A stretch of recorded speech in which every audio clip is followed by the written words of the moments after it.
ایک دفعہ گاؤں میں ایک لڑکا سیم تھا، اس کو کھیلنے کے ساتھ ساتھ پڑھائی کرنے کا بھی بہت شوق تھا۔ ایک دن وہ سکول جا رہا تھا اور راستے میں سوچ رہا تھا کہ کاش اس کے پاس کوئی جادوئی بیگ ہوتا اور میں جادو سے بہت چیزیں نکالتا اس میں سے۔ اگلے دن سیم سکول جانے کے لیے بیگ نکال رہا ہوتا ہے۔ اچانک بیگ چمکنے لگ جاتی ہے۔ سیم دیکھ کر حیران ہو جاتا ہے۔ وہ کہتا ہے کہ بیگ تو واقعی جادوئی بن گیا ہے۔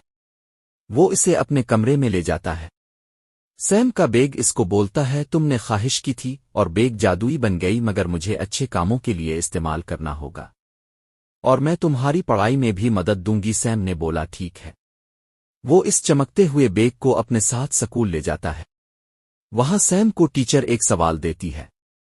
چمکتی ہوئی بیگ جادو کرتی ہے اور سیم بالکل صحیح جواب لکھتا ہے۔ یہ دیکھ کر ٹیچر بھی خوش ہوتی ہے۔ اگلے دن سیم سکول جا رہا ہوتا ہے۔ اچانک بیگ سے کچھ آواز آتی ہے۔ سیم دیکھ کر خوش ہو جاتا ہے، واو جادوئی بیگ، تم نے اتنے اچھے گفٹ دیے۔ یہ سب منظر کچھ سکول کے لڑکے دیکھ رہے ہوتے ہیں۔ وہ لوگ ایک پلان بناتے ہیں۔ لڑکے سیم کے جادوئی بیگ کو ایک تھیلے میں ڈال لیتے ہیں۔ جادوئی بیگ لڑکوں کو سبق سکھانے باہر آ جاتی ہے۔ سب دیکھ کر ڈر جاتے ہیں اور بھاگ جاتے ہیں۔ جادوئی بیگ سیم کو ایک کتاب دیتی ہے اور کہتی ہے، تم اس کتاب کو پڑھو گے وہ سب ہی پیپر میں آئے گا۔ سیم یہ سن کر خوش ہو جاتا ہے۔ سیم اب پہلے سے اچھا پڑھنے لگ جاتا ہے اور جادوئی بیگ خوش ہو کر اس کو مزے مزے کی چیزیں دینے لگ جاتی ہے۔